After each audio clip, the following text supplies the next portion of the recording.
네, 여러분 안녕하십니까. 뷰티풀 인터뷰 시간입니다. 오늘은 자산관리 전문가이신 우리 송영욱 대표님 모시고 노후 준비 그리고 또 자산관리 관련된 전반적인 궁금증을 풀어보도록 하겠습니다. 대표님 안녕하세요. 네, 안녕하세요. 네네. 대표님은 저하고 이제 개인적으로 뭐 유튜브 채널에서도 또 이렇게 방송에서도 좀 이렇게 활약을 하고 계시는데 오랜만에 저희 뷰티풀 채널에 나와주셨는데 우리 뷰티풀 구독자분들에게 인사 간단하게 자기소개 좀 해주시죠. 네, 안녕하세요. 송영욱입니다. 저는 은행, 증권사, 보험사에서 한 20여 년 정도 근무를 했고요. 이제 지금은 퇴직을 해서 금융투자협회에서 금융기관 직원을 대상으로 해서 투자 교육 같은 걸 하고 있고요. 그리고 이제 일반 직장인을 대상으로 해서 월급 관리 또는 은퇴 자산 관리 같은 강의를 하고 있습니다. 그리고 지금은 이제 최근에 유튜브를 개설해서 송영욱 TV라는 유튜브도 이제 운영하고 있는데 잘 되고 있지는 않는 것 같습니다. 그리고 이제 틈틈이 이제 금융 관련된 책을 내기도 하고 있는데요. 주로 이제 직장인 대상 또는 은퇴 예정자 대상으로 해서 어떻게 자산 관리하는 것이 좋은지 그런 부분에 대해서 책으로 내고 있기도 합니다. 네네. 뭐 여러분들이 이제 느낌으로 받으셔서 아시겠지만 굉장히 진솔하고 현실적인 그런 조언들을 많이 해주시니까요. 오늘 잘 시청해 주시면 좋겠다라는 말씀을 드리고 싶습니다. 대한민국 50대 평균 순자산 중위값이 한 3억 정도라고 합니다. 중위값이라는 거는 이제 평균값하고는 좀 다른 건데 5060 자산의 격차도 굉장히 심각할 정도로 차이가 많이 벌어지고 있다라고 합니다. 그리고 지금 이제 은퇴를 앞두고 있는 분들 실제로 통장에 있는 돈이라는 게 사실 뭐 물론 개인마다 다르긴 하는데 우리 그 대표님이 보시기에는 현재 한 5060들의 자산 상황은 좀 어떤가요, 지금?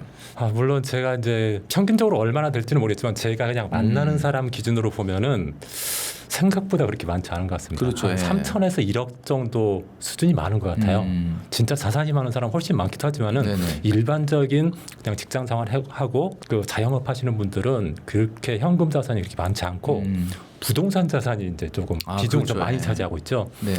제가 이제 표를 하나 띄워놨는데요. 화면에서 보시면 아시겠지만은 30대에서 60대까지 부동산 자산하고 그다음에 금융 자산 비중이 어느 정도냐를 보면은 아주 치명적입니다. 제가 봤을 때는. 나이가 먹을수록 부동산 자산이 늘어나네. 네. 그러니까 30대는 부동산 자산이 59%, 금융 자산이 41%인데 네네. 60대까지 가면은 부동산 자산이 81%, 금융 자산이 19%밖에 안 됩니다. 이게 이제 가계금융복지조사에서 나온 자료인데 이게 사실은 60대 정도 되면 대부분 이제 퇴직을 하지 않습니까? 그러면은 금융자산이 점점 없어지고 소득이 없어지는 네. 시기인데 부동산만 있고 금융자산은 굉장히 줄어들고 있어서 아주 심각하다. 선진국 같은 경우는 보통 이제 부동산 자산하고 그다음에 금융자산이 한 5대5 정도로 좀 균형 잡혀 있는데 우리나라 같은 경우에는 부동산에 너무 편중되어 있어서 조금 금융자산을 좀 확대시킬 필요가 있다. 저는 이렇게 생각합니다. 그래서 퇴직하기 전부터 부동산 자산을 조금 조정해서 금융자산을 좀 높이든지 아니면은 소득을 높여서 부동산 자산 놔두고 금융자산 비중을 높이든지 이런 조치들이 좀 필요하다고 저는 생각을 합니다. 네네. 지금 이게 60대가 가장 81%로 부동산 자산이 높은 건 사실은 뭐 부동산 가격이 올라서라기보다는 현금이 좀 쪼그러들면서 이렇게 그렇습니다. 되는 것 같은 느낌이 네네. 좀 드는데 최근 기사에 따르면 개인 파산 신청자들 그러니까 파산까지 이렇게 내몰린 경우는 상당히 좀 어떻게 보면 정말 그 어려움으로 내몰린 분들인데 이런 신청자들의 83%가 50대 이상이라고 합니다. 네. 야, 그러니까 저도 이 자료 보고 깜짝 놀랐는데 이건 뭐 잘못된 거 아닌가?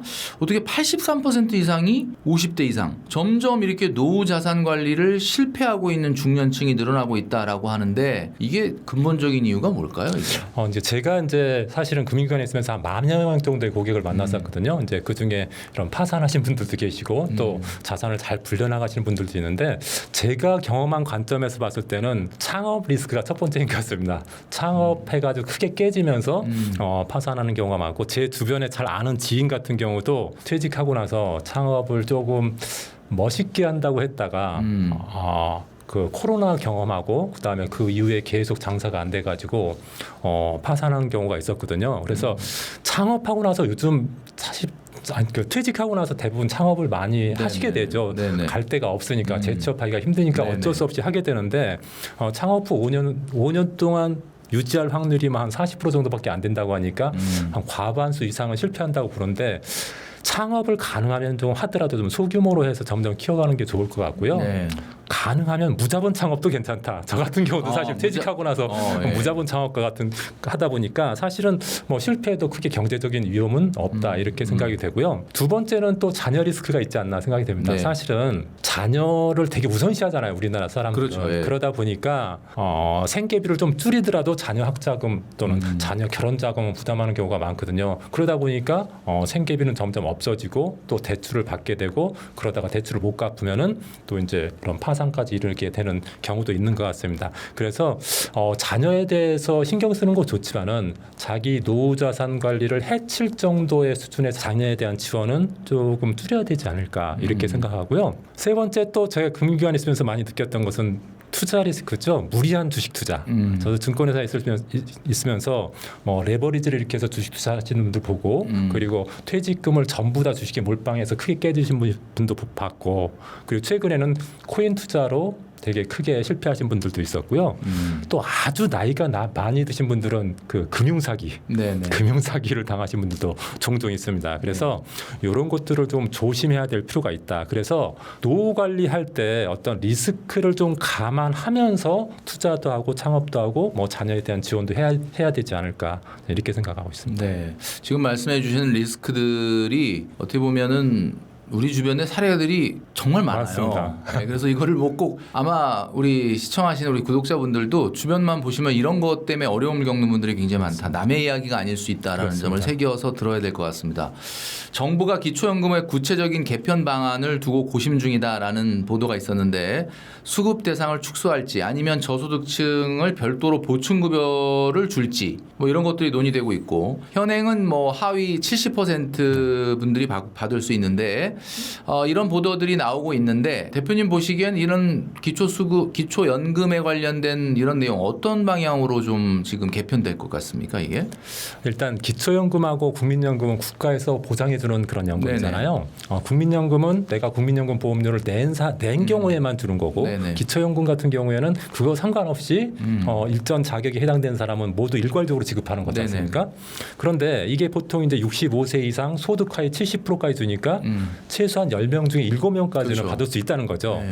그리고 월 수령액 기준 금년 기준으로 보면은 월 한 35만 원. 부부 같은 경우에는 한 56만 원 정도를 받게 되거든요. 그런데 이게 일괄적으로 획일적으로 지급되다 보니까 돈이 좀 어느 정도 있는 사람이나 아니면 100만 원도 못 버는 사람이나 똑같이 35만 원을 받는다는 그러니까 거죠. 69%에 딱 걸리는 분들은 그건 괜찮은데 그렇죠. 돈은 예를 또 들어서 받고. 월 한 380 정도 버는데 거기서 뭐 30만 원이 엄청난 큰 연금은 아니잖아요. 그렇죠. 그런데 한 50만 원, 70만 원 버는 사람한테 35만 원은 굉장히 큰 거죠.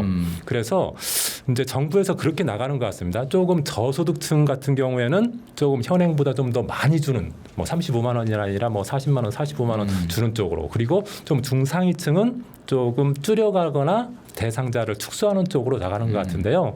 이건 아직까지 이제 아직 뭐 입법화되거나 그런 건 아니고 지금 이제 정책을 이런 개편안을 내놓으려고 좀 노력하는 순간이니까 어떻게 될지 모르겠지만은 하여튼 방향성은 저소득층한테는 좀 더 많이 주고 중상위층은 좀 더 줄여가는 쪽으로 갈 것 같습니다. 그렇다고 보면은 기초연금은 이제 확정된 연금이 아니라고 이제 인식을 해야 될 것 같습니다. 예전에는 무조건 35만 원을 받는다 이런 식으로 생각했다고 하면은 이제 중상위층 같은 경우에는 적게 받거나 못 받을 수도 있으니까 그 부분에 대한 부분을 좀 인식하셔야 될 것 같고 65세부터 받으니까 65세 이전에는 그 소득 인정액을 자기 것을 한번 확인해 보는 것도 필요할 것 같습니다. 이건 그 복지로라는 사이트에 들어가면은 그냥 바로 조회할 수 있거든요. 복지로? 네, 복지로라는 사이트 검색해서 들어가면은 자기 인증하고 나서 검색할 수 있으니까 요거 한번 확인해 보시고 이런 기초연금 수급자들은 만약에 금년에 탈락했더라도 내년에 또 소득이 줄어들면 받을 수 있으니까 뭐 한 번 탈락했다고 해서 영원히나 못 받는다 그렇게 생각할 필요는 없을 것 같습니다.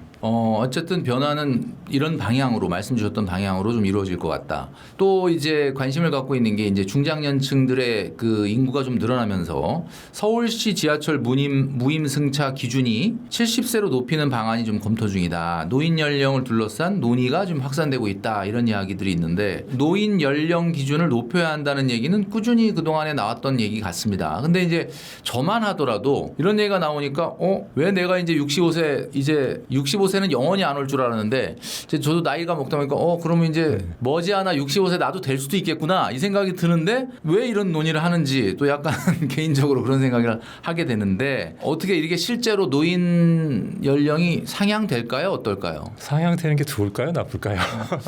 제 개인적으로는 좋지 않은데 하여튼 뭐 왜냐하면 노인이 되는 사람 입장에서는 서비스가 줄어드니까 그렇죠. 예를 들어서 지금 같은 경우도 노인 65세 이상이 되면 예를 들어 기초연금도 지급이 되고 그다음에 의료 같은 임플란트 같은 거 보조도 되고 건강 검진할 때 보조되는 부분도 있고 또 지하철 같은 경우도 무임 승차도 가능하고 그런 것들이 이제 굉장히 많이 있죠. 그런데 사실 지금 보면은 잘 아시겠지만 노령 인구가 굉장히 많아지고 있지 않습니까? 유엔 보고에 따르면 그 고령 사회 기준을 고령화 사회, 고령 사회, 초고령 사회를 나눴을 때 우리나라 같은 초고령 사회 2024년 12월 달부터 초고령 사회가 됐습니다. 그러면은 초고령 사회는 노인 인구가 20% 이상, 그러니까 5명 중에 1명이 이제 65세 이상이라는 건데 그렇게 되니까 사실은 이제 재정적인 부담도 굉장히 커지는 거죠. 정부 입장에서는 노인복지 서비스를 하려면 그 정도 돈이 많이 들어가는데 서울 지하철만 하더라도 지금 적자가 한 8천억 정도 된다고 하니까 굉장히 커지고 있고 노인 연령들이 65세 노인이 많아지면서 더 커지고 있거든요. 그래서 만약에 70세로 상향을 하면은 뭐 서울 지하철 같은 경우도 한 매년 570억 정도가 절감된다고 하니까 재정적인 부담을 굉장히 줄일 수 있다고 생각이 되고요. 그리고 이제 국민이 생각하는 노인 연령도 굉장히 달라지는 것 같습니다. 저희 때는 제가 어렸을 때는 저희 아버님 또는 할아버지들이 60세만 되면 진짜 노인이라고 생각했거든요. 맞아요. 그런데 지금 60이신 분들한테 노인 그렇게 얘기하면은 이건 굉장히 중년도 신뢰 저도 60이 가까워졌는데 저한테 노인 그러면 일단은 기분 굉장히 상할 것 같아요. 그래서 인식도 이제 노인이 65세 정도를 노인이라고 여기지 않는 사람이 많아졌다. 네네. 실제로 노인 실태조사 보니까 노인은 71.6세 정도가 노인이다. 이렇게 이제 설문조사가 됐다고 합니다. 그래서 이제 노인 연령 기준도 이제 상향되는 것이 확정적으로 바뀌지 않을까 이렇게 생각이 되고요. 그렇게 본다고 하면은 보통 이제 국민연금도 65세부터 받는데 은퇴 시점을 65세로 잡을 게 아니라 이제 70세 이후로 좀 늦춰 잡아야 되지 않을까 이런 생각도 들고 그리고 이제 소득 활동도 뭐 퇴직하고 그만두고 노는 게 아니라 대부분 그런 사람도 없겠지만은 한 70세까지는 계속 소득 활동을 해야 되지 않나 이런 생각을 해야 될 때가 됐다고 생각을 하고요. 그리고 교통비 같은 경우는 이제 사실은 그동안에 서울 지하철 이용하시는 분들은 교통비가 노후 생활비에 들어가지 않았지만 이제 앞으로는 들어갈 가능성이 높아졌다. 그리고 이제 요즘에 그 나온 모두의 카드나 또는 이제 기후동행 카드 같은 경우에는 교통비를 절감할 수 있는 카드니까 이제 그런 것들을 활용하는 것이 좋겠다 이렇게 생각이 됩니다. 네, 뭐 이렇게 중장년층 관련한 이런 어떤 노인 복지라든가 이런 것도 말고 정부가 또 신경 쓰는 게 청년입니다. 그래서 이재명 정부의 정책 금융 상품 중에 하나가 청년 미래 적금이라는 건데 아마 저희 그 뷰티풀에서도 여러 번 소개를 했는데 가입 신청자가 무려 234만 명에 달한다라고 합니다. 와, 이게 굉장히 사실 좀 인기가 있는데 청년 미래 적금 이거 우리가 여러 번 말씀은 드렸지만 다시 한번 어떤 상품인지 좀 소개 좀 해주실 수 있을까요? 네, 작년까지만 해도 청년 도약 계좌라는 게 있었죠. 청년 그렇죠. 도약 계좌는 근데 이제 작년 12월 30일부로 이제 신규 가입이 금지돼 이제 없어졌고 그 대타로 나온 게 이제 이재명 정부에서 만든 청년 미래적금이라고 할 수 있는데요. 청년 미래적금은 세 가지 특징이 있습니다. 첫 번째는 금리가 굉장히 높다는 거죠. 일반적으로 이제 적금 금리가 2% 3% 정도에 불과한데 요거 같은 경우에는 기본 금리 5% 주고 은행에 따라서 일정 조건을 갖추면은 우대 금리로 2%에서 3% 주니까 실제 금리가 7%에서 8% 정도 된다는 거죠. 그리고 가장 큰 것은 정부에서 또 지원금을 준다는 겁니다. 그래서 일반형 같은 경우에는 납입금의 6% 금액으로 치면은 50만 원 납입할 때 108만 원을 주고요. 그다음에 우대형 같은 경우에는 12% 금액으로 치면 216만 원을 얹혀서 주니까 굉장히 수익률이 좋은 상품이라고 볼 수가 있고 거기다가 이자 소득에 대해서 과세를 하지 않고 면제되기 때문에 비과세 상품이다. 이런 세 가지 점이 가장 특징적이라고 할 수가 네네. 있겠습니다. 이제 이런 상품은 이제 물론 제가 가입해도 좋겠지만 저는 자격이 안 되고 예. 일단 나이는 만 34세 이하여야 네네. 되고요. 그리고 총급여가 6천만 원 이하. 그리고 동시에 중위소득 200% 이하여야 되는데 지금 중위소득 200%면 돈으로 월급으로 따지면 512만 원 정도 됩니다. 근데 청년 만 34세 이하인 분들이 보통 월급이 512만 원 이하이신 분이 대부분일 거라고 저는 생각합니다. 네네네. 그래서 일반형은 대부분 대상이 될 거라고 생각이 되고 일반형에 해당되면은 정부로부터 108만 원 정도는 지원받을 수 있다. 이렇게 보시면 되겠고요. 우대형 같은 경우에는 총급여가 3,600만 원 이하. 그러니까 조금 소득이 적으신 분들한테 해당되는 거고요. 그다음에 연매출이 1억 이하인 소상공인도 해당이 됩니다. 네네. 그래서 이런 분들이 중위소득 150% 이하이면은 다시 말하면 월급 기준으로 보면 한 385만 원 이하이면은 우대형으로 가입이 가능하고 우대형 경우에는 정부에서 납입금의 12%를 지원해줘서 216만 원 정도 더 얹혀준다 이렇게 보시면 되겠습니다. 네, 사실 이렇게 거의 확정적인 수익을 이렇게 주는 거기 때문에 뭐 최근에 이제 젊은이들 같은 경우는 이제 주식 투자를 많이 하고는 있지만 네. 이 시드머니 그러니까 3천 5천도 아직 안 모은 사람이라면은 이 청년 미래적금 같은 경우를 좀 눈여겨볼 필요가 있지 않을까라는 생각을 합니다. 그래서 제가 청년 미래적금하고 일반적금하고 한번 비교를 해봤습니다. 예. 제가 한 표로 설명을 드릴 테니까 아직까지 청년 미래적금을 가입하지 못했다고 하면은 다음 신청 기간에 꼭 가입을 하셨으면 좋겠는데요. 네네. 일반적금이 지금 한 3% 정도 하니까요. 만약에 매월 50만 원씩 3년 동안 는다고 가정을 해봤습니다. 일반적금 매년 3년 동안 월 50만 원씩 그리고 청년 미래적금 우대형으로 3년 동안 50만 원씩 는다고 했을 때 어느 정도 차이가 나냐면은 일반적금 같은 경우는 순수익이 한 70만 원 정도밖에 안 되는데요. 미래적금 같은 경우에는 정부 기여금도 받고 세금도 안 내고 그다음에 이자 수익 금리도 높기 때문에 한 455만 원이 됩니다. 그래서 일반 적금보다 무려 385만 원이 더 많고요.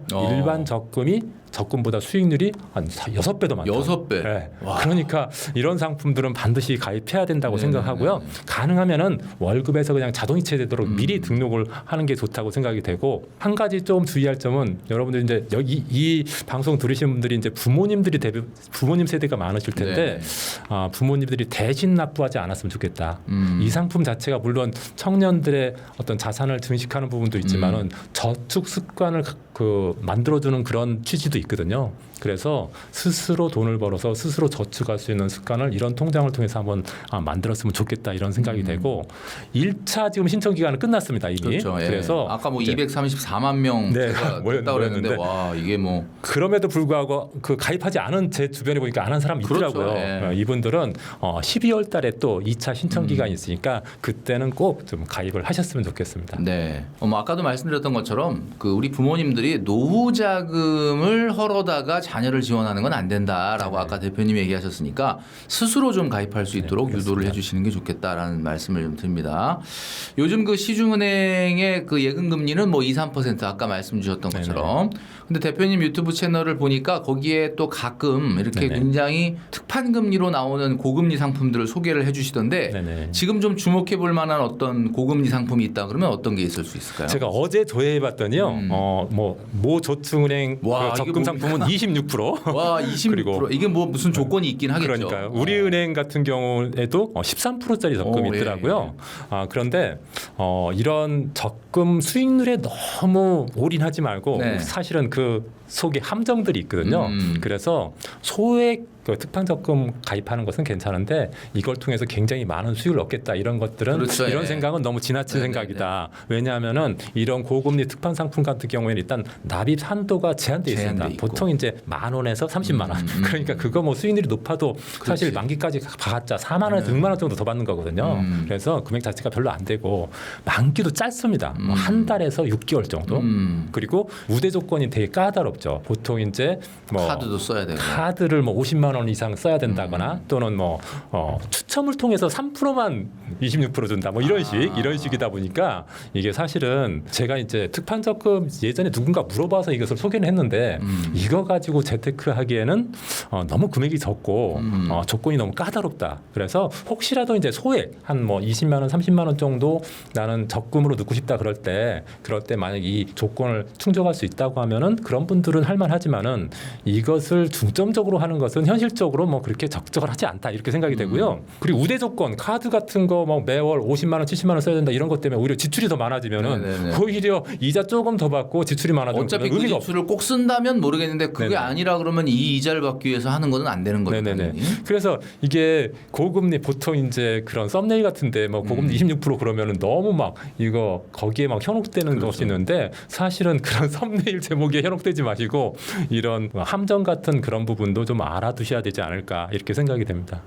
정말 이 조건에 딱 부합되는 분들이라면 모르겠지만 일부러 네. 이 조건을 부합하려고 노력하다가 그렇죠. 오히려 지출이 늘어나지 않도록 해야 된다라는 네, 말씀을 그렇습니다. 주신 것 같습니다. 네. 부티풀 채널에서 늘 이제 요청이 오는 게 댓글 보면은 아유 도대체 청년들만 그렇게 챙기고 왜 이렇게 중장년층은 뭐 이렇게 혜택이 없냐 뭐 이런 이야기를 하시는 분들이 굉장히 많은데 사실 또 일리가 있는 얘기거든요. 그렇죠. 그러다 보니까 나이 제한 없이 좀 가입할 수 있는데 좀 그래도 좀 국가가 주는 혜택을 받을 수 있는 뭐 이런 거 없나 이런 질문들이 많은데 혹시 그런 거 있을 수 있을까요?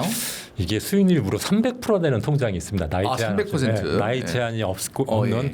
대박 통장인데 희망저축계좌라는 통장인데 네. 이것도 사실은 그 썸네일에 속아서 들어가는 그런 상품 중에 하나라고 이것도 저는 이제 생각하는데 아무나 다 할 수 있는 건 그렇죠. 아니죠. 아무나 다 할 수 있는 게 아니라 진짜 기초생활수급자 정도 수준으로 네. 아주 소득이 적으신 분들 예를 들어서 희망저축계좌 1 같은 경우에는 중위소득의 40%인데 그러면은 한 월 102만 원 정도 이하인 분들이거든요. 월 소득이.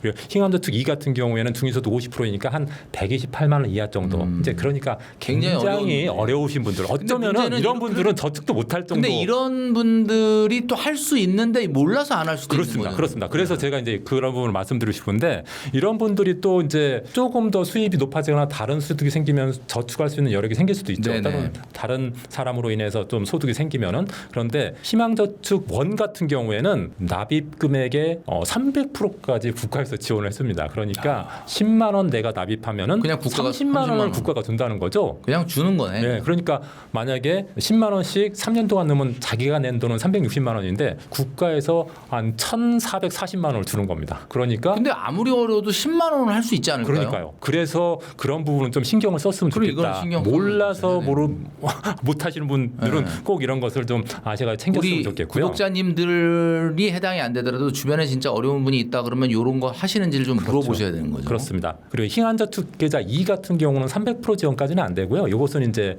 연차별로 지원이 다릅니다. 1년 차에는 100% 지원해주고 2년 차에는 200%, 3년 차에는 300% 이렇게 해서 만약에 10만 원씩 넣으면은 3년 동안 정부에서 720만 원 지원을 해줍니다. 그러니까 희망저축 1보다는 조금 더 적게 지원해주고 이렇게 되면 한 1,100만 원 정도 모을 수 있지 않을까 생각이 됩니다. 요거 내가 대상이 되느냐 되지 않느냐 이것도 꼭 확인해 보셨으면 좋겠습니다. 네네네. 소득이 적으신 분들은 주민센터에 찾아가시거나 복지로라는 사이트 홈페이지 들어가면은 본인이 직접 확인할 수 있거든요. 그래서 대상이 되신다. 또 주변에 만약에 그런 대상이 될 만한 사람들이 계시다 그러면 이런 것들을 꼭 확인해 보셨으면 좋겠습니다. 네. 그리고 또 한 가지 하나 더 말씀드리고 네네네. 싶은 게 노란우산 공제인데요.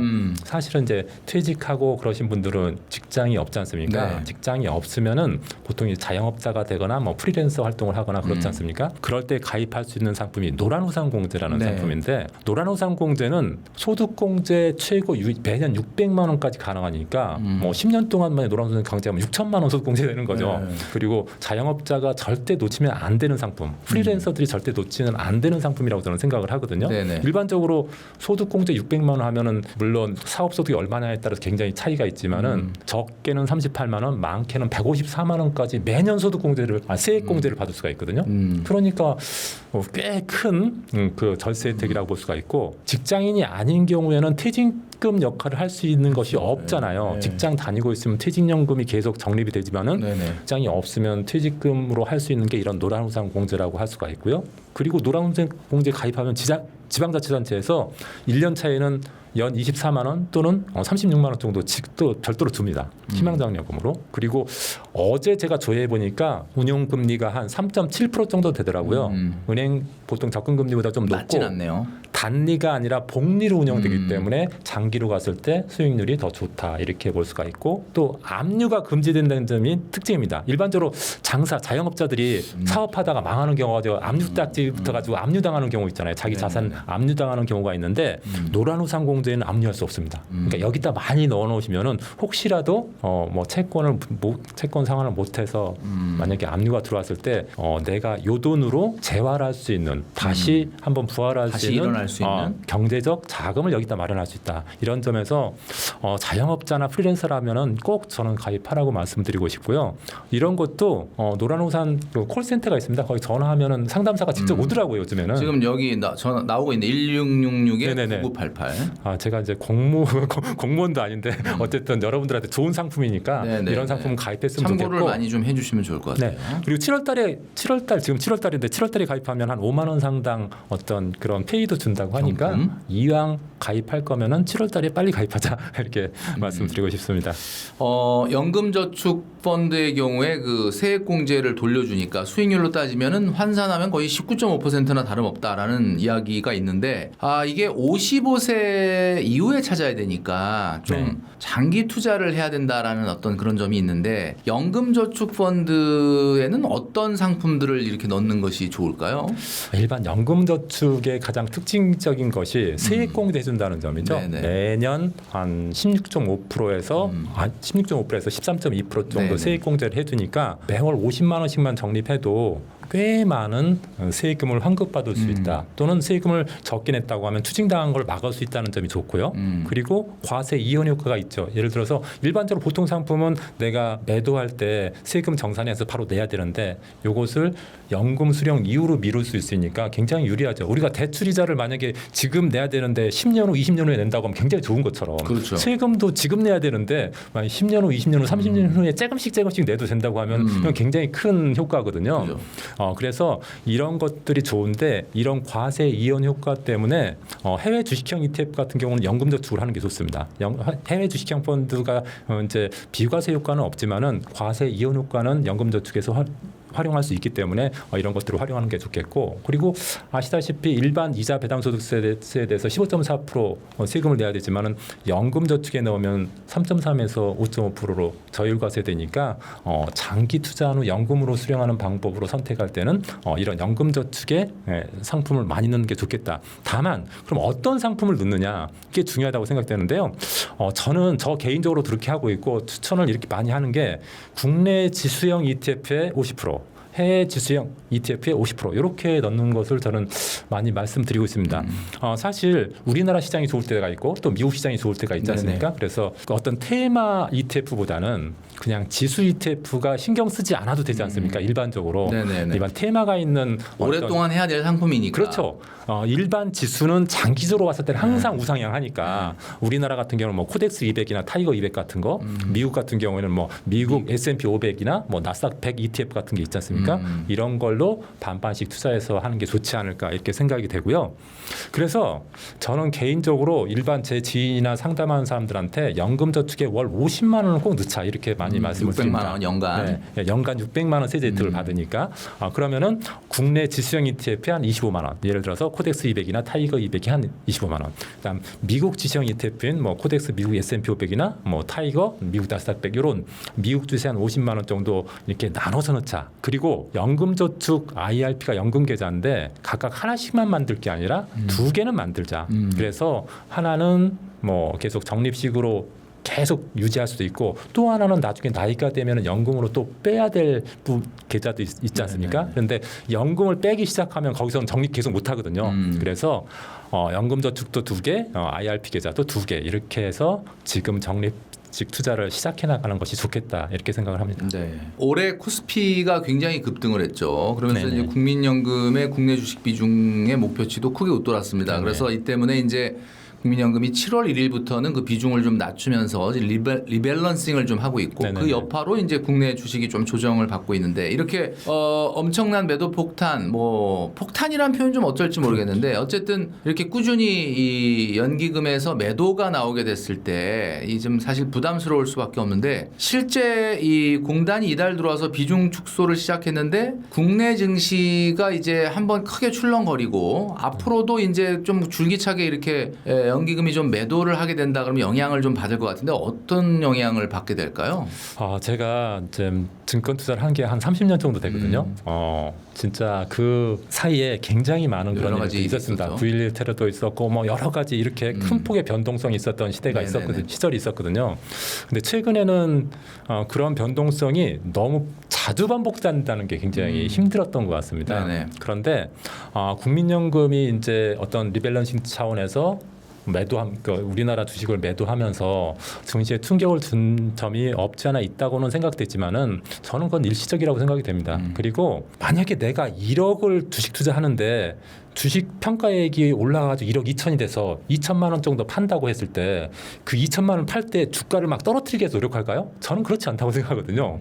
왜냐하면 남아있는 주식 비중이 있기 때문에 만약 매도를 하더라도 충격을 주지 않는 방향으로 매도하려고 노력할 네네네. 거라고요. 그래서 저는 국민연금 매도에 대해서 그렇게 걱정하지 않고요. 더 중요한 건 뭐냐면은 어떤 그 우리나라 주식의 펀더멘탈이죠. 만약에 국민연금이 계속 뭐 일정하게 뭐 매도를 하더라도 그 펀더멘탈이 살아있다. 예를 들어서 삼성전자 하이닉스 주가가 계속 영업이익을 계속 내고 있고 앞으로 계속 증가될 것이 계속 눈으로 보이고 있다. 그렇다고 하면은 사실은 이런 매도로 인해서 주가가 폭락한 게 어떻게 보면 장기적으로는 전 기회다 이렇게 생각을 하거든요. 그래서 저 개인적으로도 주식 투자나 ETF 투자 같은 걸 할 때 막 올인하지는 않거든요. 항상 반반을 유지하려고 많이 노력하거든요. 네네. 그래서 반반을 유지하고 있다가 이렇게 조금 장이 조정됐을 때 또 조금씩 들어가는 것도 괜찮지 않을까. 저는 그런 생각을 하고 있는데 이건 저 개인적인 생각이고 아무래도 그건 투자 성향의 문제인 것 같습니다. 관점을 몇 년으로 보느냐 그렇죠. 투자 이런 거에 따라서 좀 다를 것 같고 지금 대표님은 그래도 최소한 3년 5년 정도의 그래도 좀 긴 호흡으로 저는 10년 이상으로 보고 있습니다. 이렇게 본다면은 10년 이상 와 10년이면 뭐 이거 진짜 어마어마한 장기 왜냐하면 연금저축이나 IRP 같은 경우 보통 2, 3년 투자하는 게 아니라 10년 이상 투자하고 또 받을 때도 계속 투자 상태에서 연금을 빼기 때문에 그렇죠. 보통 한 30년 이상 간다 이렇게 생각을 하거든요. 네. 대표님 그 유튜브 채널에서 국민연금보다 3배 더 받을 수도 있는 연금 통장 포트폴리오 절세 계좌별로 ETF 투자 전략을 소개해 주셨는데 그 어떤 ETF 상품들인지 한번 좀 이야기해 주시죠. 일단 제가 생각할 때 국민연금으로 노후로 생활하기는 너무 돈이 적잖아요. 그렇죠. 예. 그래서 별개로 국민연금 외에 별도의 연금이 필요하다고 저는 생각을 하거든요. 실제로 이제 퇴직하시는 분들이 되게 많이 그런 부분에 대해서 신경 쓰는데 그렇다면 국민연금보다 한 3배 정도 더 많이 받으려면 어떻게 해야 되느냐. 첫 번째는 매월 300만 원씩 30만 원씩 30년간 넣는 겁니다. 어렵죠? 그럼 10억 되거든요. 근데 현실적으로 보통 사람들이 못할 것 같고. 이것을 못할 것 같고 1번은 못할 것 같고 2번 매월 200만 원씩 그러니까 금액을 줄여서 40년 동안 적립할 수 이것도 있을까? 못할 것 같아요. 이것도 쉽지 않죠. 근데 매월 100만 원씩 10년 동안 적립하는 거. 보통 우리가 직장 생활을 한 30에서 40년 동안 하거든요.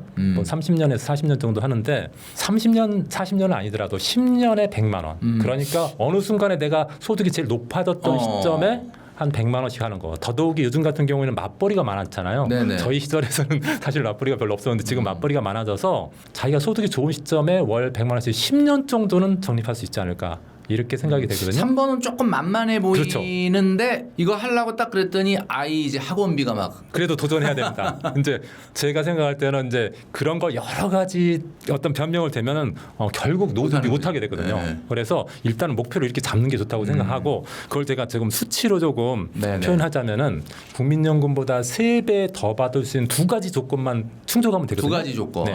첫 번째는 보통 이제 40세나 50세가 되면 소득이 많아지잖아요. 일반 다른 네. 때보다는 젊었을 때보다는 자기 그러니까 가장 소득이 높아지는 시기니까. 그렇죠. 50세부터 100만 원씩 10년간 적립한다. 요걸 지키자는 거죠. 꼭. 그래서 50세에서 10년 동안 적립을 하면 60세가 되잖아요. 60세에 바로 찾지 않고 70세까지 기다린다. 추가 적립은 하지 적립은 하고 네. 그다음에 거치를 해서 거치로 10년 한 10년을 더 기다린다. 그래서 70세부터 연금을 받는다. 요즘 이제 연금을 받는 시점이 65세에서 70세로 갈 수도 있지 않습니까? 네네. 이제 정책이 점점 변화되면은 그러면 결과적으로는 연금은 70세까지는 일을 하고 70세부터 연금 받는 시대가 곧 될 것 같은데 그렇게 생각한다고 하면은 60세부터 70세까지 요때를 계속 소득 생활로 유지를 하고 그리고 70세부터 연금을 받는다고 생각을 하면은 국민연금 3배, 국민연금보다 3배 정도 더 많은 연금을 확보할 수 있다는 거죠. 이걸 제가 수치로 한번 제가 보여드릴게요. 만약에 50세에 매월 100만 원씩 10년간 적립을 하면요. 수익률 5%로 하는 경우에 60세가 되면은 1억 5천만 원이 됩니다. 그리고 60세에 찾지 않고 70세까지 계속 5%를 유지하면은 평가액 2억 5천만 원이 되거든요. 그러면은 30년 동안 매달 133만 원씩 수령할 수 있고요. 만약 연평균 수익률 7%로 가정을 하면은 매달 219만 원을 받을 수가 있습니다. 이 월 수령액이라는 거의 기준은 원금이 그대로 유지되면서 받는 아니요. 건가요? 아니면 원금을 녹이면서 원금을 30년 동안 녹이면서 가는 찾아가는 거죠. 거죠. 그러니까 지금 2026년 기준 월 평균 그 국민연금 수령액이 70만 원 정도 되거든요. 네네네. 그러면 이렇게 하면 한 219만 원 정도 받을 수 있으니까 한 3배 정도 받을 수 있는데 문제는 7% 수익률을 계속 낼 수 있느냐죠. 7% 그렇죠. 수익률 7% 수익률을 계속 내야지 219만 원 받을 수 있다는 거 아닙니까? 그러니까 뭐 우리가 언뜻 들었을 때는 과거가 물론 미래에 반드시 그런 건 아니지만 대체적으로 S&P 500이나 나스닥 같은 경우는 그렇죠, 보수적으로 한 7% 되니까. 그렇죠. 제가 보여드리겠습니다.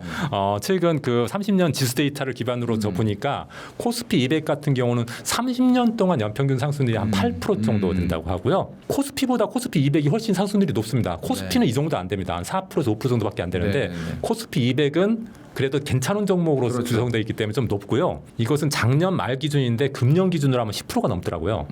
금년엔 좀 더 많이 올라가지고 작년에. S&P 500 같은 경우도 한 10% 정도 되고 나스닥 100 같은 경우는 한 14% 정도 됩니다. 네네. 그래서 연금 관련된 자산 관리는 2, 3년 하다가 그만두는 거 아니잖아요. 그렇죠. 보통 10년, 30년을 두고 투자되는 거기 때문에 단기적으로 내가 만약에 매년 7%씩 내겠다 이런 생각을 가지고 이렇게 투자하는 건 적절하지 않죠.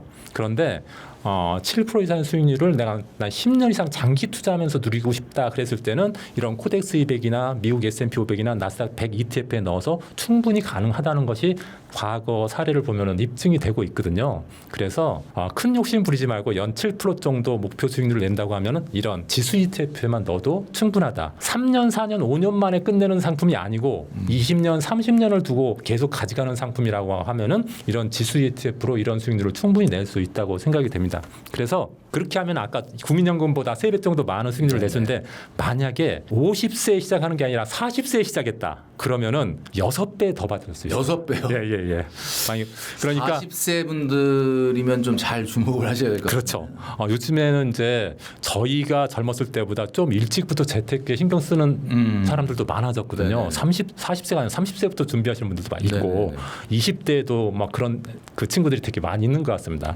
만약 40세만 준비를 해도 40세 똑같은 방법으로 준비해서 40세부터 50세까지 10년 동안만 100만 원씩 넣는 겁니다. 그리고 50세 찾지 않고 70세까지 계속 거치를 시키는 거죠. 거치를 시키면은 70세부터 만약에 그것을 월 수령액으로 받게 되면은 매월 431만 원을 받을 수 있습니다. 그러니까 지금 국민연금 월 평균 수령액이 70만 원 정도 되는데 이것의 한 6배 정도를 더 받을 수 있다. 그래서 중요한 것은 이것을 계속 꾸준하게 지키는 거죠. 지키는 건데 물론 이게 그대로 지켜지지 않더라도 이렇게 세팅해 놓으면은 그래도 여기에 근접한 그렇죠. 월 수령을 조금 기대할 수 있지 않을까 저는 이렇게 생각하고 있습니다. 결국은 빨리 시작하고 누가 더 시간에 오래 투자하느냐. 네네네. 뭐 그거 관련된. 네, 그렇습니다. 통계청이 발표한 노후 적정 생활비가 330만 원이라고 합니다. 뭐 네네. 이거는 사실 듣는 분에 따라서 야 이게 뭐 많다 적다 뭐 이런 얘기를 하실 수는 있겠지만 대표님께서는 연금 계좌를 활용해서 포트폴리오를 짠다면 매월 500만 원 수령도 가능하다라고 말씀해 주셨는데 네네네. 이 포트폴리오를 좀 자세하게 말씀해 주시죠. 네네. 제가 이제 금융기관에서 고객들 상대로 이렇게 어떤 상품을 소개하라 그랬을 때 취직하기 전까지 10억은 만들자 이런 얘기 많이 했습니다. 그래서 네. 10억 열풍 한때 많이 불었었잖아요. 10억. 네, 10억 정도만 있으면 그래도 노후가 괜찮을 거다 그렇게 생각했는데 현실은 퇴직할 때 10억을 모은 사람은 거의 없습니다. 거의 없죠. 현실적으로는 거의 없습니다. 그런데 10억이 없어도 노후 생활을 좀 그래도 크게 막 부자처럼 잘 많이 쓰지는 못해도 그렇게 남부럽지 않게 쓰면 살 수 있다. 이래서 저는 이렇게 생각하거든요. 네네네. 그러면은 세 가지만 세팅하면 가능합니다. 세 첫 가지. 번째는요. 1번은 직장 생활 30년 정도 하는 거. 일반적으로 우리가 뭐 직장 생활 중간에 바꾸기는 하지만 어쨌든 우리가 인생에서 한 30년 이상을 하지 않습니까? 네네. 그러니까 이걸 지키는 건 별로 어려울 것 같지 않아요. 직장 생활을 하지 않더라도 뭐 자영업을 한다든지 자영업을 뭐 1년 하다가 그만두진 않잖아요. 네. 하더라도 계속 하니까 30년 이상을 할 거다. 이것은 지키기가 다 지킬 수 있을 것 같고요. 두 번째는 매월 75만 원씩 저축하는 겁니다. 내가 소득 생활 있는 동안. 75만 원이요? 네. 뭐 요건 하는 분들은 거의 대부분 이 정도는 하지 않나? 그래도? 근데 이제 노후를 위해서. 아, 노후를 네, 위해서. 노후를 아, 위해서. 그치. 예. 근데 아, 이것도 그러니까 내가 뭐 집 네. 사고 그렇죠. 뭐 이런 거 다 별 빼고 네, 와. 이게 와, 이제 쉽진 이게 쉽지 않은데 요즘 보니까 제가 이제 상담하다 보면 이제 맞벌이 하는 친구가 많다 보니까 맞벌이. 연금 저축에 아. 75만 원 넣는 게 아주 어려운진 그러네요. 않더라고요. 혼자 그리고- 볼 때는 어렵죠. 그리고 혼자- 이게 이제 900만 원 그 개인연금 저축 한도하고 IRP 합쳐가지고 네네네. 세액공제 한도네. 네네네 그렇죠. 그러면서 이제 또 나중에 연말정산할 때 또 환급도 받고 그러니까 아, 이거 맞벌이면 하더라고요. 네, 가능하겠네. 맞벌이는 가능합니다. 네네네. 그래서 75만 원 정도 넣자. 음. 세 번째는 퇴직하기 전까지 집안채는 마련하자. 이게 이건 크게 뭐 어려운 건 대한민국 아니죠. 모든 사람들이 다 하려고 그렇죠. 다 눈에 불을 켜고 있는 거니까. 하려고 하고 노력만 하면 웬만큼 노력하면 가능한 일입니다. 실제로. 아주 불가능한 일은 아니잖아요. 10억 그렇죠. 만드는 만큼 불가능한 일은 아니잖아요. 제가 알고 있는 과거 직장 생활할 때 네. 동기들은 요 세 가지는 다 한 것 같아요. 그렇죠. 네. 네. 그런데 노후가 다 편안하진 않죠. 그렇죠. 다 안정. 그 이유는 연금을 제대로 확보하지 않았기 때문이라고 저는 생각을 하는데요. 일반적으로 우리 할아버지 세대들은 연금 제도가 확보되어 있지 않았습니다. 그래서 실제로 10억, 20억 모아놓지 않는 한 노후가 편치 않았죠. 불행할 수도 있었죠. 오래 살게 된다고 하면은. 그런데 국민연금이 1988년도에 생겼고요. 그 다음에 2000년 초에 뭐 퇴직연금 생기고, 그 다음에 개인연금은 그 이전에 생기고, 그러면서 지금 40대, 50대이신 분들은 이미 연금 제도가 이미 정비된 상태에서 직장 생활을 하게 됐습니다. 그래서 직장 생활만 제대로 해도 국민연금 만약에 직장인 월 평균 금액이 작년 기준으로 월 한 350만 원 정도 됐다고 하는데요. 월급 350만 원 가진 사람이 직장 생활 30년 동안 했다고 가정했을 때 국민연금 한 100만 원 정도 받게 되거든요. 물론 앞으로는 더 많아질 겁니다. 지금 이건 월급의 9% 적립한 걸로 했는데 국민연금도 이제 9.5% 뭐 10% 계속 올라가기 때문에 이제 좀 더 많아지겠지만 어쨌든 9% 기준으로 봤을 때 국민연금은 매월 이제 30년 후에 한 100만 원 정도 받게 되고, 퇴직연금은 연봉이 한 8.3% 만약에 DC형으로 많이 가입한다고 해서 계산을 해봤더니 매월 한 80만 원 정도를 30년 동안 받을 수 있는 금액이 됩니다. 그리고 제가 두 번째로 말씀드렸던 매월 75만 원을 적립하자. 이것을 연금저축, 개인연금으로 저축을 하면은 요게 30년 동안 250만 원 정도 받을 수 있는 돈이 됩니다. 그럼 요걸 합하면은 430만 원이거든요. 그러니까 직장 생활하고 그 개인연금 저축 75만 원만 해도 한 430만 원 정도는 확보가 된다. 이거 제가 조금 전에 말씀드린 세 가지 조건 중에서 두 개 충족한 거거든요. 만약에 세 개를 충족했다. 네. 예를 들어서 주택까지 확보했다 그러면은 주택연금. 네, 주택연금을 또 받을 수가 있잖아요. 만약에 주택 가격이 한 4억, 주택 공시가격이 4억 정도 되면은 65세부터 100만 원 정도 받을 수가 있거든요. 근데 사실 매월 개인연금 75만 원을 30년간 납입할 수 있는 정도면은 네네. 주택 가격 4억보다 비싼 집 갖고 있지 않을까요? 그렇죠.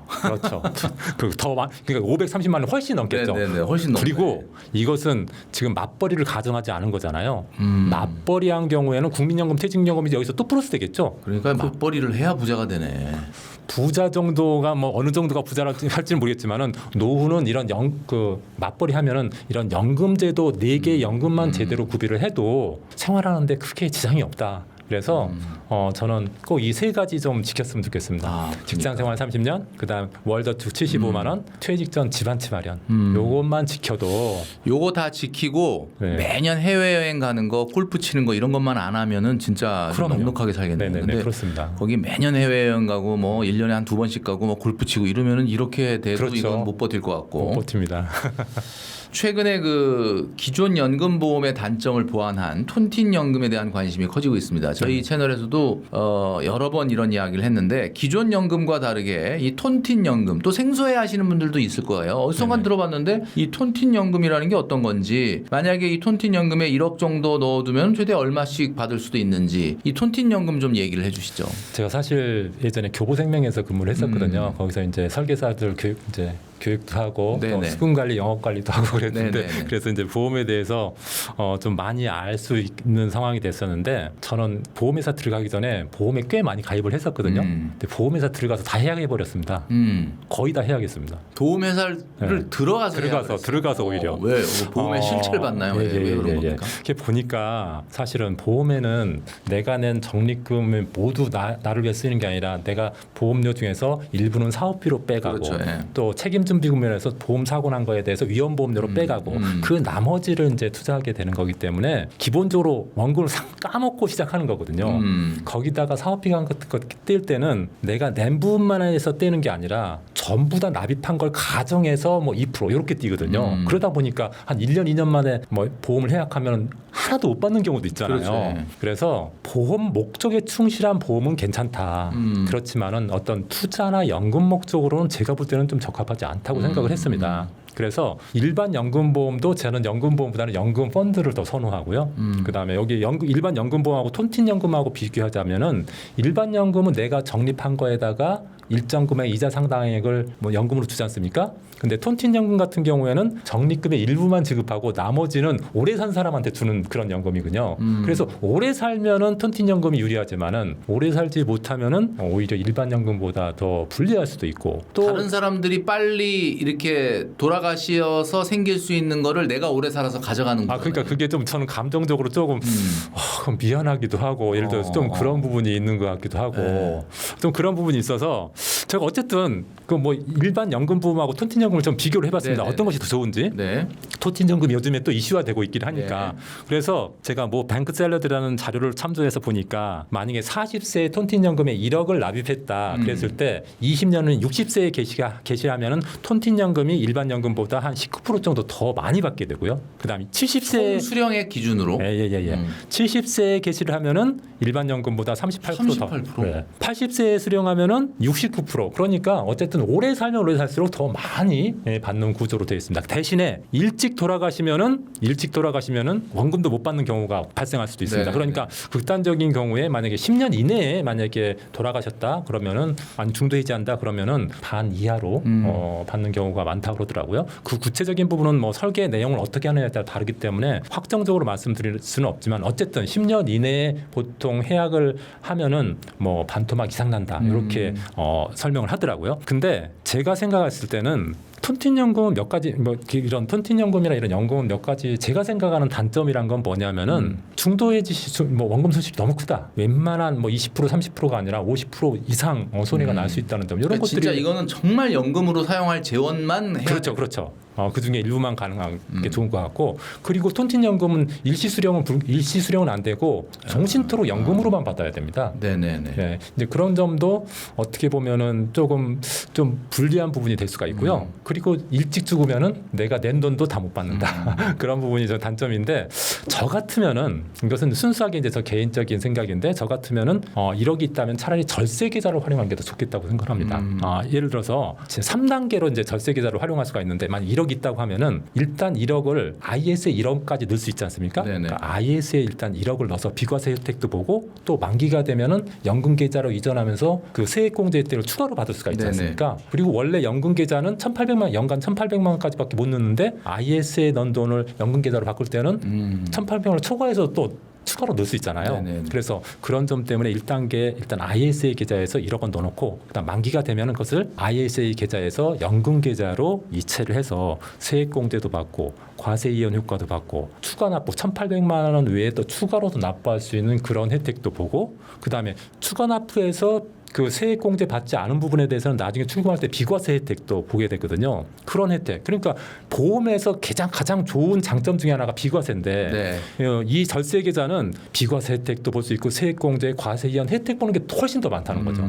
그리고 나중에 이제 3단계에서 연금 계좌에서 이제 나중에 나이가 되면 연금을 수령하겠죠. 그러면 그때 또 저율과세 15.4%로 과세하는 게 아니라 3.3에서 4.4%로 과세되니까 저는 이렇게 하는 것이 받는 것도 더 많을 것 같아요. 보험에 투자하는 것은 일단 내 원금에서 까지는 부분 가지고 네네. 투자하기 때문에 수령액이 만약에 100이라고 하면은 이렇게 이런 걸 중심으로 ETF 중심으로 투자도 하게 장기 투자한다고 하면은 그 연금 수령액도 훨씬 더 많아질 것이다. 저는 이렇게 생각합니다. 대한민국 가계 자산이 이제 우리 대표님이 아까도 말씀해 주셨던 것처럼 부동산 비중이 압도적인데요. 네네. 은퇴 시점에 금융 자산이 부족하고 집 한 채만 있는 분들이 거의 대부분입니다. 네네네. 그래서 주택연금을 많이 저희 채널에서도 얘기를 했는데 사실 이게 주택연금이라는 게 또 언뜻 이렇게 사실 말이 연금이지 이게 집을 담보로 돈을 빌려 쓰는 거다 보니까 이런 것 좀 거부감이 있으신 분들도 있고 그런데 올해 주택연금이 지급액도 인상되고 보증료도 낮아지고 굉장히 좋아졌다라고 이야기하는데 도대체 얼마나 좋아진 건지 또 어느 정도나 받을 수 있는 건지 그런 내용을 좀 한번 요약을 해주시죠. 네네.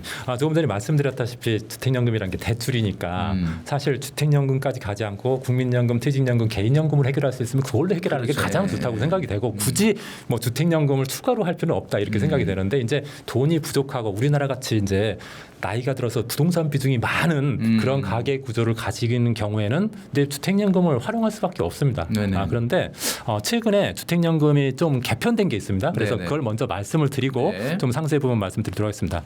주택연금이 과거에는 공시가격 기준 9억 이하만 가능했는데 이제 12억으로 확대가 됐습니다. 12억이면은 실제 시세로는 한 16, 7억? 네, 17억 정도 되지 17억? 않을까 네, 싶습니다. 그 정도. 그 정도 될 것 같고요. 그다음 보증료도 초기 보증료가 1.5%에서 1.0%로 좀 낮춰졌고요.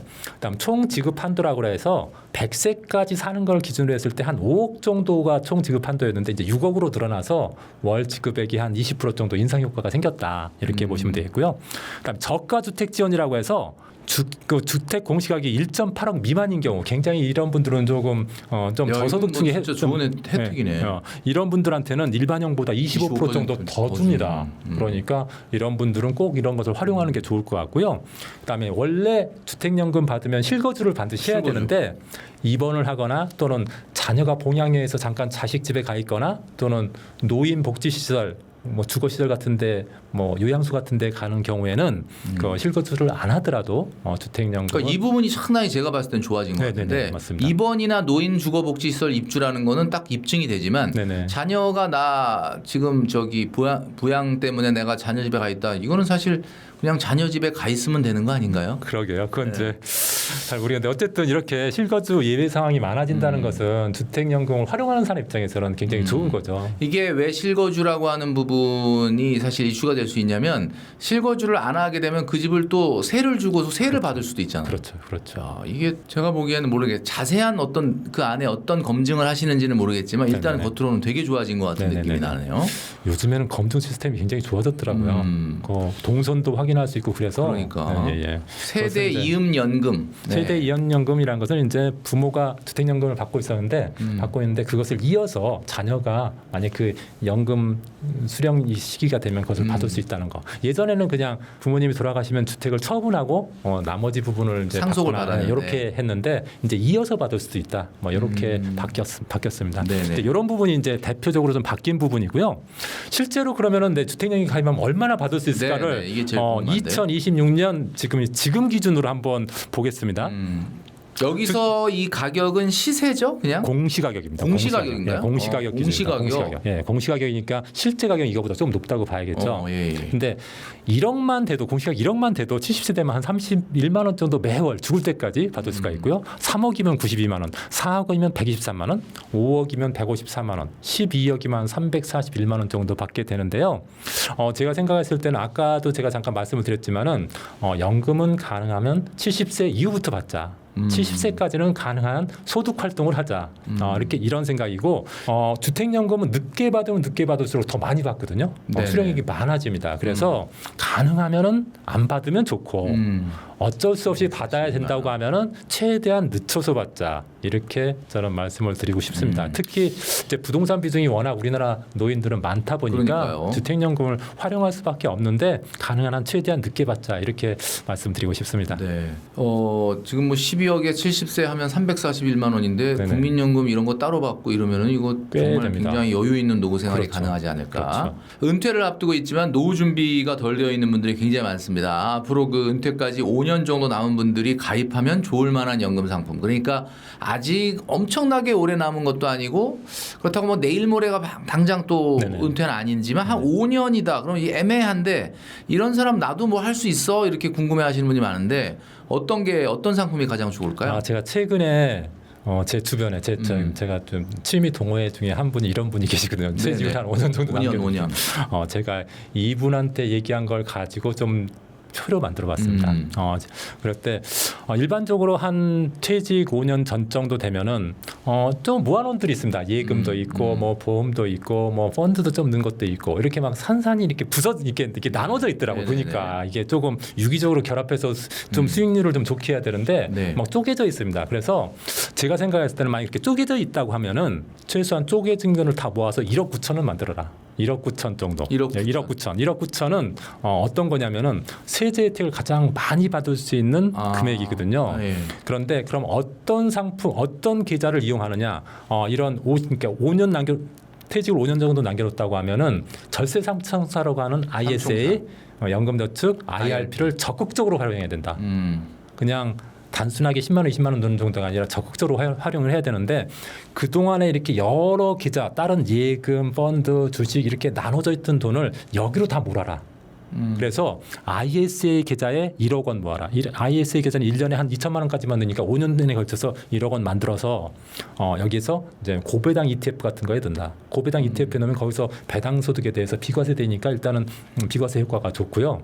그리고 만기에 연금 계좌로 이체시킬 수가 있지 않습니까? 그래서 여기에 한 1억 원 정도 모아놓고 그리고 연금 저축 연간 1,800만 원까지 하는데 IRP까지 하면 900만 원까지 할 수 있겠죠. 900만 원 5년 동안 4,500만 원. 여기다가 4,500은 연금 저축에 모아놓고요. 연금 저축에 모아가지고 어디다가 투자하느냐? 지수형 ETF 조금 전에 말씀드렸던 코덱스 200이나 미국 나스닥100 같은 데다가 장기 투자할 거니까 이것은 뭐 단기적으로 투자하는 것은 이런 거 권하지 않습니다. 저는 뭐 1년, 2년, 3년 이 정도 투자할 사람들한테 주식이나 ETF 저는 권하고 싶지 않거든요. 10년, 20년, 30년 투자한다고 하는 그런 사람들, 그런 분들은 대부분 이런 연금 계좌가 되게 좋으니까 이런 것을 활용해서 70세까지 유지하라. 50세부터 시작했다면 20년 동안 유지하라라고 말씀드리고 싶고요. 그다음에 IRP도 이제 연금저축과 같이 한 900만 원 정도로 5년 동안 하면 4,500이거든요. 그것은 IRP 같은 경우에는 30%는 안전자산에 넣어야 된다는 그런 제한이 있거든요. 그래서 주식형 ETF는 다 못 넣고 TDF 2045나 TDF 2050 이런 걸 넣으면은 괜찮습니다. 그래서 이렇게 해서 또 70세까지 유지하면은 꽤 많은 돈이 생깁니다. 그래서 만약에 1억 9천 이렇게 해서 한 연 7% 정도 수익을 낸다고 하면은 50세에 넣어가지고 70세가 되면은 이게 한 10년이 되면은 50세야 50세에 넣어가 1억 9천 만들어가지고 60세가 되면은 3억 7천만 원이 됩니다. 7% 정도 수익을 내면요. 그럼 60세부터 한 240만 원 정도 월 수령액이 생기고요. 20년 동안 한 40세부터 해가지고 60세까지 됐다고 하면은 20년 동안 하면은 7억 4천만 원이 되거든요. 그럼 70세에 490만 원 정도 월 수령액이 생깁니다. 그러니까 이런 방법들을 활용해서 조금 더 똑같은 2억을 연금 계좌나 ISA를 통해서 좀 더 절세도 하고 그다음에 연금 자산으로 좀 더 확대시키는 그런 방법들이 좋지 않을까 생각이 됩니다. 네. 표로 딱 정리해 주시니까 한눈에 딱 들어오는 것 같습니다. 퇴직금을 뭐 많이 받는 분들도 많지만 일반적으로는 이게 퇴직금 1억 갖고 그냥 이렇게 1차 은퇴하시는 분들이 많다라고 합니다. ISA 계좌 한도를 생각을 하면은 최대 1억까지 지금 말씀 주셨던 것처럼 넣을 수가 있는데 퇴직금 1억으로 ISA 포트폴리오를 짠다면 좀 전에도 잠깐 보여주시긴 했는데 구체적으로 어떻게 짜는 게 좋을지 한번 이야기해 주시죠. 네, ISA 같은 경우에는 기본적으로 이자 소득, 배당 소득에 대해서 비과세가 되니까 이자 소득, 배당 소득이 많은 상품에 가입하는 게 좋겠죠. 그래서 만약에 일반적인 상장 주식이나 주식형 펀드, 뭐 금리가 낮은 예적금 같은 경우는 넣어봤자 별로 효과가 별로 없다. 그래서 만약에 주식 투자를 한다고 하면 고배당주, 그러니까 배당을 많이 준 고배당주 또는 또 고배당 ETF. 또는 뭐 채권 이자가 좀 높은 뭐 채권 ETF 뭐 이런 것은 괜찮지만은 뭐 이자 배당 소득이 없는 것은 피하는 게 좋겠다. 별로 의미 없다. 일반 계좌에서 해도 된다. 이렇게 생각이 되는데 기본적으로는 저는 ETF 중심으로 조금 전에 말씀드렸다시피 ETF 중심으로 투자하는 것을 저는 선호합니다. 보통 일반적인 사람들은 그게 낫다고 생각되는데 조금 더 공격적으로 투자한다. 그리고 주식에 대해서 어느 정도 알고 있다. 주식 투자를 많이 해봤다. 그런 분들이고 또 고배당 고배당주 투자에 대한 어떤 그 자기 나름대로의 그런 기준이 있다고 하면은 고배당주에 1억 투자하는 것도 괜찮다고 생각합니다. 일반적으로 퇴직금은 안정적으로 운영하라고 되게 말씀들을 많이 하시거든요. 그런데 고배당주 투자로 1, 2년이 아니라 10년, 20년, 30년 투자한다고 생각하면은 고배당주 투자도 괜찮다라고 생각을 합니다. 일반적으로 고배당주는 배당 수익이 괜찮은 고배당주 같은 경우는 한 4%에서 5% 정도 되거든요. 그러면 예금이자보다는 훨씬 더 높고 그리고 주식이 올라가면은 또 주가 평가 차익도 올라가기 때문에 그런 부분이 좀 괜찮지 않을까 생각이 되고요.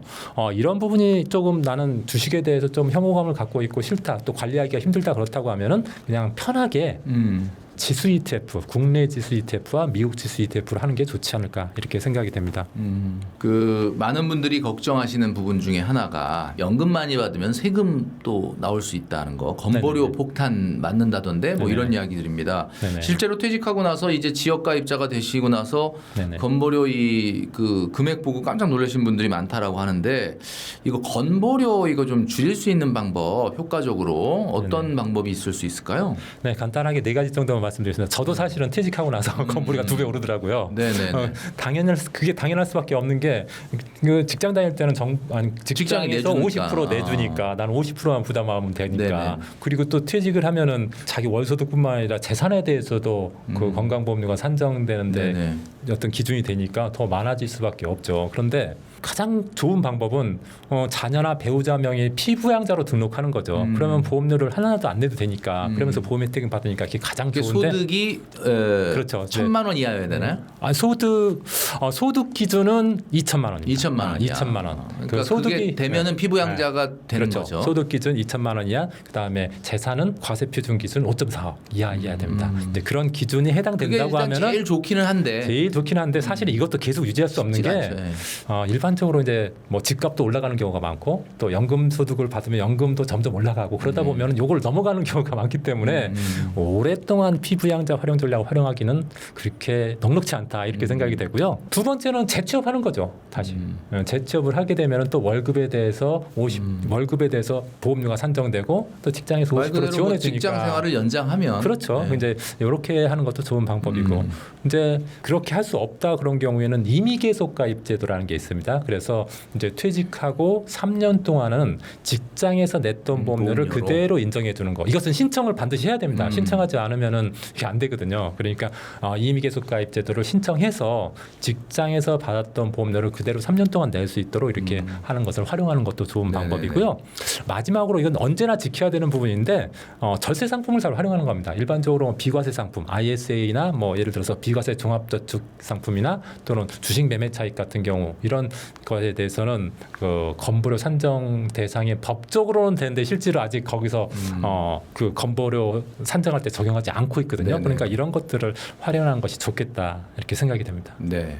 오늘 우리 송영욱 대표님 여러 가지 이야기들을 나눠주셨고 또 표로 또 깔끔하게 정리를 해주셨는데 우리 부티풀 구독자분들에게 하반기에 뭐 자산 관리하시면서 여러 가지 이제 생각을 하셔야 되겠지만 최근에 뭐 주식시장도 여러 가지 변동성도 늘어나고 힘든 상황인데 마지막으로 좀 조언 한 말씀 해주신다면 어떤 얘기 해주실 수 있을까요? 제가 생각할 때는 가장 중요한 것은 뭐냐면은 세팅이라고 생각하는데요.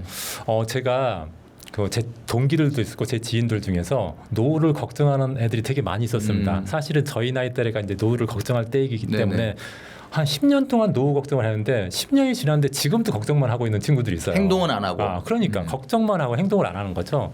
그런데 행동을 하려면은 세팅을 해야 된다고 생각하거든요. 우리가 회사에 출근 세팅이 9시로 돼 있으면 그 전날 무슨 일이 있어도 그 다음날 아침 되면은 9시에 출근하잖아요. 네네. 세팅되어 있기 때문에. 네네.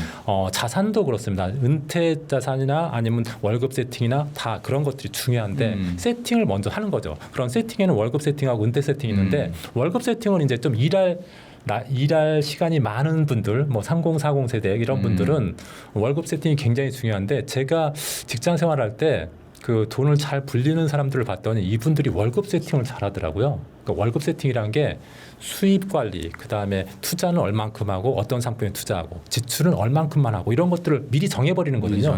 그래서 그걸 지키는 거거든요. 그래서 그런 거.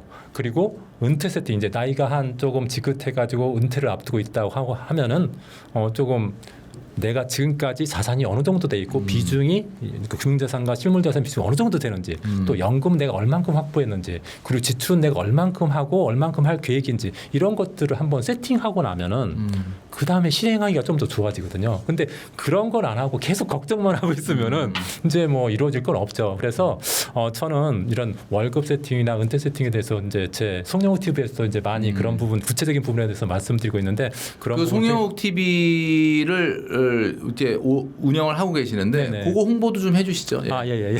고맙습니다. 네네.